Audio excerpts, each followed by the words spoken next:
अच्छा, मार्केटिंग के अंदर जब हम क्लाइंट को अप्रोच करते हैं तो हम मतलब कौन से ऐसे की पॉइंट है, की फैक्टर है? हमारे पास क्लाइंट्स आते हैं लीड्स के लिए, सही। दे वांट रेडी टू पे क्लाइंट्स। तो उसमें ये होता है कि हम सबसे पहले उनका पोर्टफोलियो देखते हैं, उनकी पर्सनल ब्रांडिंग देखते हैं कि कैसा उनका काम है, कंटेंट किस तरह का डाला जा रहा है। अच्छा, जब आप स्टार्टिंग में इस फील्ड में आएंगी, इनिशियल जो डिफिकल्टीज थी उसको किस तरह ओवरकम किया? इनिशियल डिफिकल्टीज जो नंबर वन होती है वो आप जब आप ऑनलाइन में काम करते हैं तो वो एक ही होती है कि आपको ये डर होता है, you have a fear of scam. अस्सलाम वालेकुम everyone, hope you are fine and feeling well. आप देख रहे हैं मेरी कामयाबी चैनल। मेरी कामयाबी चैनल पर हम मिलाते हैं आपको उन लोगों से जो अपनी सक्सेस स्टोरी हमारे साथ शेयर करते हैं और अपनी लाइफ में ऑब्स्टिकल्स को, हर्डल्स को ओवरकम कर कर एक सक्सेसफुल स्टोरी बना रहे होते हैं। तो उनकी स्टोरी आपके लिए बहुत हेल्पफुल हो सकती है। आज हमारे साथ मौजूद हैं मिस नोमा तारिक, जो कि वेरी मल्टी टैलेंटेड लेडी हैं और इंजीनियरिंग की तरफ से ये आई हैं मार्केटिंग की तरफ। तो जो सफल हुआ है इनकी फील्ड में वो हम इनसे जानना चाहेंगे क्यों हुआ और क्या इनकी लाइफ में और मजीद काम चल रहा है।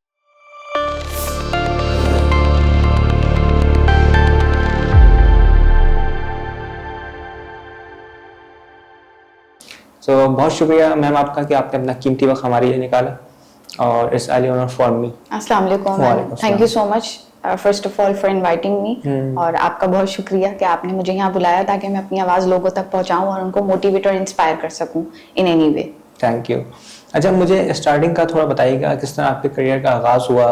आप इंजीनियरिंग की तरफ थी और फिर मार्केटिंग की तरफ आई, तो इस तरह मतलब क्या ऐसा वाकया रूनुमा हुआ? अच्छा, हुआ ये था कि 2012 में आई गॉट पास आउट। मैंने सिविल इंजीनियरिंग करी एनईडी से। Then soon after graduation I got married. और आपको पता है जब शादी हो जाती है तो फिर न्यू रिस्पॉन्सिबिलिटीज होती हैं, तो मैं उस तरीके से अपने करियर को परस्यू नहीं कर सकी।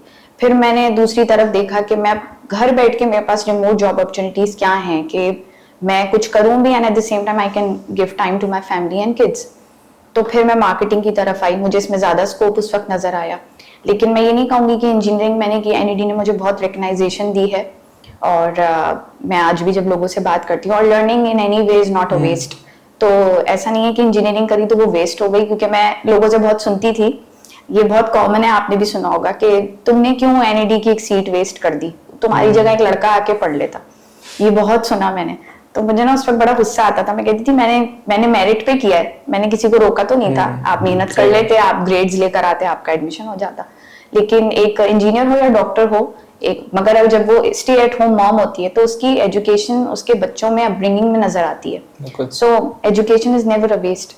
तो इसलिए मैं मार्केटिंग की तरफ आई, क्योंकि मुझे home opportunities like remote opportunities की तरफ जाना था, और उस वक्त सिविल इंजीनियरिंग में रिमोट अपॉर्चुनिटीज नहीं थी। अच्छा, तो मार्केटिंग मतलब किस तरह आगाज हुआ और मतलब आपकी जो मार्केटिंग है वो किस तरह काम करी, डिजिटल मार्केटिंग के हवाले से बताएं या और दीगर? अच्छा, मेरी I am a co-founder of digital marketing agency, लेकिन वो बहुत बाद में हुआ था। Initially I started in this online space as a content and script writer. तो वहाँ से मैंने स्टार्ट लिया था। फिर उसके बाद I got to know about appointment setting. बहुत सारे लोगों को अभी भी ये टर्म नहीं पता कि अपॉइंटमेंट सेटर्स बेसिकली क्या होते हैं।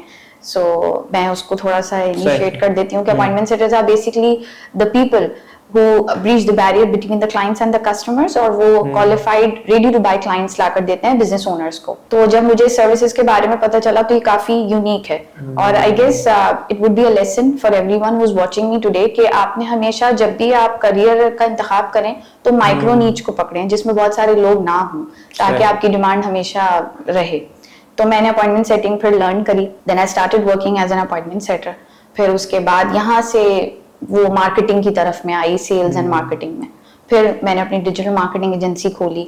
आज मेरा एक प्लेटफॉर्म है वुमेन एम्पावरमेंट का, she works remotely. So this is the way कि जब आप एक चीज में, एक लाइन में घुसते हैं तो आपके पास अलमिया बहुत सारे रास्ते खोलते हैं। Exactly, it's up to you कि आप कौन सी अवेल कर रहे हैं और कितना हार्ड वर्क कर रहे हैं। अच्छा, मार्केटिंग के अंदर जब हम क्लाइंट को अप्रोच करते हैं तो हम मतलब कौन से ऐसे की पॉइंट है, की फैक्टर हैं कि उससे हम क्लाइंट को स्टेबल रख सकें? क्लाइंट को जब हम मार्केटिंग के लिए अप्रोच करते हैं, बेसिकली हमारे पास क्लाइंट्स आते हैं लीड्स के लिए, दे वांट रेडी टू पे क्लाइंट्स।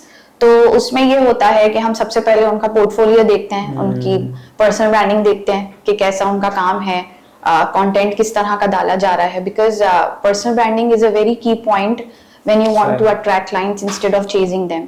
आपकी जो प्रोफाइल है उसको ऐसा होना चाहिए जो बहुत 3 सिंपल स्टेप्स पे होती है, that's who, what and how. Like who I am, how I am helping और what services am I providing. तो इन 3 चीजों से आपको अंदाजा होता है कि आपका पर्सनल ब्रांड कैसा है, तो वो फिर इजी हो जाता है to bring them clients for them. सही।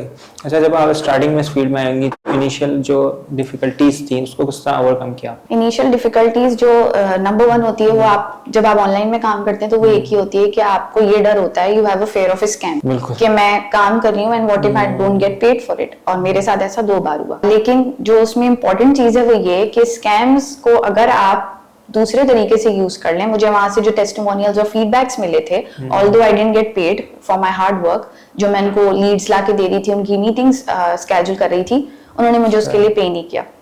The one client was from US and the other was from Canada.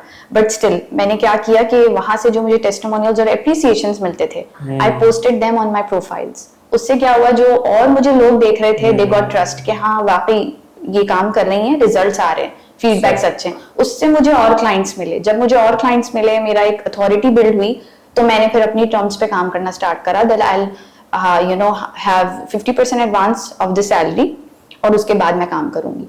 तो बस सिर्फ 2 दफा स्कैम हुआ इन जस्ट अ मंथ, और उसके बाद मैंने 50% एडवांस पे काम किया, तो वो मैं आज तक कर रही हूँ। अच्छा, बीइंग अ फीमेल आप क्या समझती हैं कि मतलब आपका सपोर्ट सिस्टम आप किसको कहेंगी? मतलब इस फील्ड में आप आई हैं, काम कर रही हैं, सक्सेसफुल हो रही हैं, तो इन द एंड कोई भी काम कर रहा तो उसके पीछे एक मतलब लोग होते हैं सपोर्टिव, फैमिली, पेरेंट्स, तो आप किसको ऑनर देना चाहेंगी इसके? सबसे पहले तो ऑब्वियसली पेरेंट्स, और उनकी वजह से मैंने इंजीनियरिंग की थी। मेरे अम्मी अब्बू का एक अब्बू का खास तौर से एक वो था कि नहीं, नो मैं एनईडी से इंजीनियरिंग करनी है। मैं सबसे बड़ी थी अपने घर में, तो एक तो पहली चीज अम्मी अब्बू, एंड देन उसके बाद obviously my husband, he has been a great support. क्योंकि आप पहले अम्मी अब्बू के साथ होते हैं तो एक अब्बू की परमिशन होनी चाहिए जब बेटी कुछ कर रही होती है, और उसके बाद जब शादी होती है तो एक हस्बैंड के ऊपर वो डिपेंडेंट होती है। आज हम बहुत कहते हैं फाइनेंशियली स्टेबल हैं, इंडिपेंडेंट हैं, बट अगर आपने अपनी मैरिज को भी, क्योंकि हमारी सोसाइटी, अगर आपने मैरिज को रखना है, उसको सस्टेन करना है, तो somehow you are dependent on your husband, and that's a very good thing. उनका सपोर्ट होना बहुत जरूरी है। So I would say अम्मी अब्बू और उसके बाद मेरे husband. Both are your support system. अल्हम्दुलिल्लाह। अच्छा, जो नए लोग डिजिटल मार्केटिंग की फील्ड में आना चाहते हैं, तो कौन से ऐसे की फैक्टर हैं जो उनको मतलब अपनाने चाहिए? जो न्यू आ रहे हैं, जो न्यू जनरेशन आ रही है, तो आना चाहिए, बिकॉज हर चीज इस वक्त डिजिटल एरा में आ रही है। रिटेल मार्केट भी इस वक्त डिजिटली है, जो हमारे इस वक्त वर्ल्ड वाइड हालात चल रहे हैं। सेकेंडली, जो चीजें उनको करनी चाहिए, सबसे पहले दे शुड इन्वेस्ट और concentrate focus on their personal branding, क्योंकि that's what going to bring clients to them, instead of chasing, उनको अट्रैक्ट करना आना चाहिए। सेकेंडली, अपनी कम्युनिकेशन स्किल्स पे बहुत काम करना चाहिए। They should know the conversation flow. Once आपके पर्सनल ब्रांड से क्लाइंट आ गए, गुड इनफ, अब उसके बाद आपने बात भी तो करनी है। जहां आप बात करेंगे, फिर उनको क्लोज करेंगे, वो सारा आपका कम्युनिकेशन स्किल्स पे होगा। फिर ऑफ कोर्स स्ट्रैटेजीज आनी चाहिए कि कंटेंट ऐसे नहीं, personal brand is not about showing your life कि मैं खाना खाने वहां गई हूँ, ये बीच बीच में चंक्स होते हैं just to have a relationship with your audience. लेकिन असल चीज जो पर्सनल ब्रांड में होती है वो ये कि आप कैसे काम कर रहे हैं, आपकी स्ट्रगल्स क्या हैं। It's not only about your wins and success, it's also about your struggles, कि आप लोगों को उससे मोटिवेट करें। क्योंकि आज अगर मेरा पर्सनल ब्रांड भी कोई देखे, मेरी प्रोफाइल पे जाए, तो उनको लगे यार कितनी जल्दी ये ऊपर चली नहीं, इनको सक्सेस हासिल हुई। लेकिन उस 3-4 साल के पीछे मेरी बहुत मेहनत है, रात भर काम किया, फैमिली, किड्स, फिर I am living in a joint family, वो सारी जिम्मेदारियों को पूरा करते हुए बच्चों के साथ मैंने वो सब किया। तो वो स्ट्रगल्स मैंने अपनी सारी प्रोफाइल में दिखाई है, जो कि बहुत जरूरी है। लेसन्स दें, वैल्यूज दें, टिप्स एंड ट्रिक्स दें, जितनी ज्यादा फ्री इंफॉर्मेशन लोगों को दे सकते हैं आप वो दें। उससे ये होता है कि जब वो देखते हैं कि ये फ्री में इतना बता रही हैं, तो what if we will take the services, तो ये तो फिर हमारे साथ बहुत अच्छा काम करेंगी। तो एक ट्रस्ट लेवल बढ़ता है, ट्रस्ट लेवल बढ़ जाता है। अच्छा, हम ये देखते हैं अपने सोसाइटी के अंदर भी आजकल, जैसे नेट वगैरह भी सब कुछ चल रहा है कि डिजिटल मार्केटिंग, हर एड एजेंसीज ऐड कर रही हैं, एडवर्टाइजमेंट दे रही हैं कि आप लाखों पैसे कमाएंगे और ये इसमें इतना कुछ है। तो वाकई इसमें इतना कुछ है, जल्द से आ जाता है या थोड़ा टाइम लगता है? नहीं, डेफिनेटली अब it's all about hard work. There is nothing free in this world. बहुत सारे लोग मेरे पास भी आते हैं और वो मुझसे ऐसे, कल ही मेरे पास एक मैसेज आया जब मैंने उनको डिटेल्स दी अपनी कोचिंग प्रोग्राम की, तो वो मुझे कह रही हैं कि ये पेड है, मुझे लर्न करने के लिए पे करना पड़ेगा। ये माइंडसेट, मतलब obviously there is nothing free in this world, you have to invest into the things you need। तो एक तो ये चीज के इन्वेस्टमेंट का माइंडसेट होना चाहिए। सेकेंडली, कोई भी चीज आसान नहीं है, आपको एफर्ट्स डालने हैं, आपने काम करना है तो ही आपको पैसे मिलेंगे। तो ऑफ कोर्स बहुत ज्यादा अपॉर्चुनिटीज हैं, स्कोप बहुत हाई है डिजिटल वर्ल्ड में, लेकिन एक चीज जो बहुत इंपॉर्टेंट होनी चाहिए, that's never giving up attitude. आपके वाइज इतने स्ट्रांग होने चाहिए जो आपको गिव अप ना करने दें। जैसे मेरे लिए मेरे वाइज मेरी फैमिली, मेरे बच्चे हैं। At times I also go into lows, और मैं अप्स एंड डाउन सबकी लाइफ में आते हैं, मैं भी थक जाती हूँ, लेकिन फिर मैं सोचती हूँ कि आज जो मैं लाइफ बच्चों को दे रही हूँ ये सब रुक जाएगा, तो वापस से खड़ा होना पड़ता है।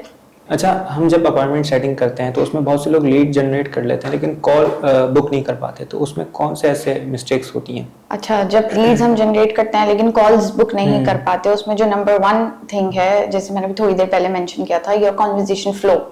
बहुत सारे सेटर्स या लोग आई वुड से ये गलती करते हैं कि वो अपने बारे में बताते हैं कि I help this, I help get you clients in a day, या I can schedule a meetings. I को हटा के if you will replace with you, जैसे मैं आपके पास आई हूँ और मैं आपको आपकी मीटिंग स्केड्यूल करना चाह रही हूँ, तो मुझे आपके बारे में बात करनी है। पीपल लव टू हैव एप्रिसिएशंस, तो उसके लिए पहले मुझे थोड़ा सा होमवर्क करना पड़ेगा।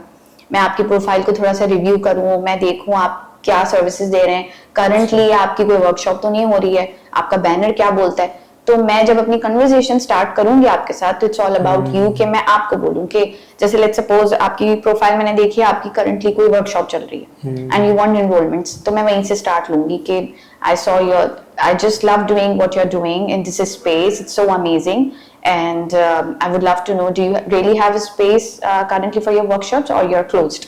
So यहाँ से एक क्वेश्चन छोड़ा एंड में टू प्रोलॉन्ग द कॉन्वर्जेशन, कैसे नहीं कि आगे से वो बोले थैंक यू, बात खत्म।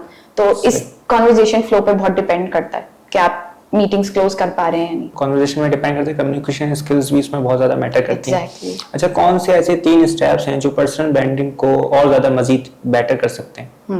जब पर्सनल ब्रांडिंग की तरफ हम आते हैं तो हम प्रोफाइल्स की तरफ आते हैं। वो किसी भी प्लेटफॉर्म पे हो सकती है, Facebook, LinkedIn, Instagram. So number 1 thing is your banner, कि आपका बैनर लोगों को डायरेक्ट ऑफर दे कि how you can help them. Simple, बहुत ज्यादा आजकल लोग चैट जीपीटी का बहुत यूज कर रहे हैं जो कि पता चलता है, तो it should be very simple. Then your bio, कि आप जो सर्विसेज लोगों को कह रहे हैं वो आपके बायो से मैच हो रहा है या नहीं हो रहा। एंड नंबर 3 थिंग, अगर आप लिंक्डइन की बात करें तो आपका फीचर सेक्शन इतना स्ट्रांग होना चाहिए कि लोग आगे, क्योंकि लोगों के पास पेशेंस लेवल बहुत कम है, किसी के पास टाइम नहीं है कि वो मेरी प्रोफाइल पे आए और पूरा स्क्रॉल करे, वो 2-3 ऊपर की चीजें देख के चले जाते हैं। फीचर सेक्शन बहुत स्ट्रांग होना चाहिए जिसमें आपके फीडबैक्स हों, आपके टेस्टिमोनियल्स हों, जिससे आप क्रेडिबिलिटी बिल्ड करें कि वाकई में आप रिजल्ट्स लोगों को प्रोवाइड कर रहे हैं, because that's your proof of your work. तो ये 3 चीजें बहुत इंपॉर्टेंट हैं आपके पर्सनल ब्रांड में। अच्छा, जो नए लीड जनरेशन करते हैं तो उसमें क्या मिस्टेक कॉमन करते हैं जिसकी वजह से वो सक्सेसफुल नहीं हो? जो लीड जनरेशन जो न्यूली स्टार्ट करते हैं, वो नंबर 1 चीज उनकी यही होती है, अगेन कन्वर्सेशन का मसला होता है, स्ट्रेटजीज का होता है। बहुत सारे लोग यूट्यूब से सुनकर आ जाते हैं and they start calling themselves a appointment setter, which is totally wrong. अब जैसे मैं जो ट्रेनिंग देती हूँ उसमें लर्निंग विद इम्प्लीमेंटेशन है और उसमें सारे स्टेप बाय स्टेप हम जाते हैं। तो नंबर 1 थिंग इज स्ट्रेटजीज, उनको रियल स्ट्रेटजीज नहीं पता। मेटा आजकल बहुत रिस्ट्रिक्ट है, ऑर्गेनिक को रोक रहा है ताकि उनके और इनऑर्गेनिक यानी कि पेड एड्स की तरफ मार्केट इवॉल्व हो, जिसपे उनको काफी नुकसान हुआ है। तो उन सारी चीजों से कि किस तरह ब्लॉक और रिस्ट्रिक्शन ऑफ प्रोफाइल से आप लड़ सकते हैं या उससे कोप अप कर सकते हैं, तो वो सारी स्ट्रेटजीज इसमें इन्वॉल्व होती हैं कि एक अपॉइंटमेंट सेटर अगर न्यूली आया है तो उसको प्रॉपर लर्निंग के साथ आना चाहिए। अच्छा, पाकिस्तान में डिजिटल मार्केटिंग का क्या स्कोप देखती हैं इन फ्यूचर? एब्सोल्युटली, बिकॉज अब जैसे आप देखें जो इस वक्त वर्ल्ड वाइड हालात चल रहे हैं, everything is coming to digital era है। इवन रिटेल मार्केटिंग में अगर आप मार्केट में जाएं, Khadi, Sapphire, they all are online business भी कर रहे हैं और ऑन साइट भी कर रहे हैं। तो डेफिनेटली बहुत बड़ा स्कोप है, लेकिन अगेन अगर प्रॉपर लर्निंग के साथ आए, ऐसे नहीं कि एक दिन में आए और खोल लिए एक मार्केटिंग एजेंसी, एक प्रॉपर टीम को बिठाएं, एक्सपर्ट्स को बिठाएं। एक्सपर्ट्स नहीं, अगर आप न्यू इंटर्नीज को भी आप दे रहे हैं चांस, तो दैट्स गुड। वो ज्यादा मोटिवेशनल काम करते हैं अच्छे तरीके से क्योंकि उनको चांस मिल रहा होता है। एंड सेकेंडली अगेन आपको हार्ड वर्क करना है, ये मत सोचें कि आज स्टार्ट करा और कल ऊपर चला जाएगा। बिल्कुल। It takes time. अच्छा, स्टार्ट में हमारा यही होता है ना कि हमें एक तो फियर ऑफ फेलियर होता है और फिर से होता है कि हम अगर इस काम में सक्सेसफुल नहीं हो पाएंगे तो फिर क्या करना है। तो क्या हमारे पास ऑप्शन बी होना चाहिए या हमें अपना जो गोल है उसी पे फोकस करना चाहिए? बैकअप प्लान तो ऑब्वियसली होना चाहिए। इफ आई वुड अज्यूम कि someone coming from 9 to 5 corporate job, तो ये पहले भी मैंने बहुत बार बोला है कि कभी भी ऐसे नहीं करें कि क्विट करके job and then you are starting your online journey. आप उस जॉब के साथ ऑनलाइन जर्नी स्टार्ट करें जब आपको लगे कि हाँ this is something that's gonna stay in और ये एक सस्टेनेबल इनकम मुझे देगा कि मैं ऑफ कोर्स अपना घर चलाऊं, सब करूं, फिर आप अपनी 9 to 5 जॉब को क्विट करें। तो always you should have a plan B और you can say a backup plan. अच्छा, अगर कोई शख्स इसके कोई अपनी मतलब ब्रांड है, अभी मार्केट में नया नया आया है, तो वो उसकी डिजिटल मार्केटिंग करना चाहता है, तो उसको किस तरह अप्रोच करना चाहिए और किस तरह ब्रांडिंग करनी चाहिए अपनी प्लेटफॉर्म, डिफरेंट प्लेटफॉर्म पे? सही है। सबसे पहले तो अगर कोई ब्रांड, लेट्स सपोज कोई ई कॉमर्स का है, क्लोथिंग ब्रांड है, तो सबसे पहले तो वो अपनी वेबसाइट बनाएंगे। आफ्टर बिल्डिंग अ वेबसाइट फिर वो अपनी प्रमोशंस और एडवर्टाइजिंग करेंगे। वो पेड एड्स के थ्रू भी कर सकते हैं and even they can hire setters, you can say, जो उनके लिए इनऑर्गेनिकली एडवर्टाइजिंग और प्रमोशंस करेंगे अपनी स्ट्रेटजीज के साथ। फिर वो हर प्लेटफॉर्म पे अपनी प्रोफाइल्स बनाएं। प्रोफाइल्स बना के वहां पे जो भी उनकी अपडेट्स हैं, जो बैक एंड सीन्स चल रहे हैं कि किस तरह काम हो रहा है, कैसे हो रहा है। एंड नंबर वन थिंग कि जब आप प्रोफाइल बनाते हैं तो उसमें अपनी जर्नी शो करें। Even a brand can also show that, कि वो ब्रांड बताए कि मैं कैसे एग्जिस्टेंस में आया, मैंने ये नाम कैसे सोचा, कैसे मैंने सोचा इस बिजनेस के बारे में। That's what really important, because audience फिर उससे रिलेट करती है कि अच्छा, और फिर मोटिवेट भी होती है। बहुत सारे लोग सोचते हैं बिजनेस करने का लेकिन कहीं ना कहीं बैठ जाते हैं, तो वो फिर मोटिवेट होते हैं कि इन्होंने भी तो किया है, ये भी तो छोटे से स्टार्ट करके आज इतना बड़ा ब्रांड इन्होंने बनाया है। तो वो बहुत जरूरी है। अच्छा, आप क्या समझते हैं एआई आने से डिजिटल मार्केटिंग के अंदर कितना डिफरेंस हुआ है और क्या इम्प्रूवमेंट हुई है? इम्प्रूवमेंट आई वुड से अच्छे सेंस में ये है कि एडवांस हो गया है, बट अगेन एआई को भी use at the end of the day humans ही कर रहे हैं। तो एक ये सवाल बहुत होता है कि आपको लगता है कि कभी एआई जो है वो रिप्लेस कर सकेगा? रिप्लेस नहीं कर सकता। और इम्प्रूवमेंट बहुत आई है इन अ सेंस कि एडवांस हुई है हर चीज। अब हम जो भी काम कर रहे हैं, इवन हम अपॉइंटमेंट सेटिंग में भी अगर ऑर्गेनिकली भी कर रहे हैं, तो हम फिर एआई की तरफ जा रहे हैं। हम एआई के टूल्स देख रहे हैं कि हम किस तरह उनकी हेल्प लेके और हम अपॉइंटमेंट्स फिक्स कर सकते हैं। जब हम वेबसाइट वगैरह बनाते हैं उसमें बात टाइम अभी तो एआई भी आपको वेबसाइट बना के दे रहा है, तो वो हमें प्रेफर करनी चाहिए? हाँ, कर सकते हैं, बिकॉज एआई में भी एवरीथिंग इज नॉट फ्री। वहां पे भी पेड हैं। तो अगेन इन्वेस्टमेंट तो हर जगह है। आप किसी डेवलपर से कराएं या एआई से कराएं, इन्वेस्टमेंट तो जाएगी, लेकिन हाँ एक जो एक्सपर्ट का टच होगा ऑफ कोर्स वो एआई का नहीं होगा, क्योंकि एआई को आपने प्रॉम्प्ट देना है। वो प्रॉम्प्ट या तो बहुत हैवी होना चाहिए, ये तरीका आपका होना चाहिए कि आप किस तरीके से प्रॉम्प्ट दे रहे हैं। ये बहुत मैटर करता है। वरना आपने थोड़ा सा वर्ड्स आगे पीछे किए, कुछ समझ नहीं पाया तो गलत, क्योंकि एआई ने खुद लिखा हुआ है एआई कैन मेक मिस्टेक्स, उनकी आप देखें। डेफिनेटली वो प्रॉम्प्ट बहुत इंपॉर्टेंट है कि आप उसको क्या प्रॉम्प्ट दे रहे हैं, तभी तो वो चीज आपको वही बना के देगा जो आपको ना। एआई को इस्तेमाल करने का भी एक तरीका है कि आप उसको अपनी स्टोरी पहले से पूरी बताएं, अपनी जर्नी और सब कुछ, तो फिर उसके बाद आपसे जो भी कंटेंट या कुछ भी बनवाते हैं वो उसी को ही समराइज करके और फिर आपको चीज बना के देता है। बिल्कुल ठीक। अच्छा नौमा तारिक, आपका बहुत शुक्रिया कि आपने इतना कीमती वक्त हमारे शो के लिए निकाला। It's I honour for me and for my entire team. In the end आप कोई मैसेज देना चाहें मतलब हमारी ऑडियंस के लिए, स्पेशली फीमेल्स के लिए? मैं एक ही मैसेज देना चाहूंगी कि आज आप मुझे यहाँ देख रहे हैं, एक दिन मैं भी वहां थी और लोगों को देख रही थी। I was a stay at home mom, मैंने इंजीनियरिंग करी, सब करा, लेकिन उसके बाद भी I was incline towards remote opportunities. और आज मेरा कोचिंग प्रोग्राम है, मैं ट्रेनिंग देती हूँ लोगों को with remote job placement, and it's because of you people. क्योंकि मैं जब इस स्पेस में आई थी तो सिर्फ इस तरह आई थी कि I am going to serve people, you know, bringing leads to them और उनके बिजनेसेस के लिए। लेकिन फिर आप जैसी बहुत सारी खवातीन लोगों ने मेरे पास मैसेजेस आए और मोटिवेट और इंस्पायर हुई, और उनकी वजह से आज मेरा ये कोचिंग प्रोग्राम बना है। सो डेफिनेटली अपॉइंटमेंट सेटिंग नहीं, कुछ भी करें, लेकिन focus on having financial stability. घर बैठ के कुछ कर सकते हैं, that's important and possible also. So if I can do it, you can also. Thank you very much, आपका बहुत शुक्रिया once again। तो नाज़रीन मिलते हैं आपसे फिर किसी एक नई सक्सेस स्टोरी के साथ, तब तक रखिएगा अपना ख्याल। अल्लाह हाफिज।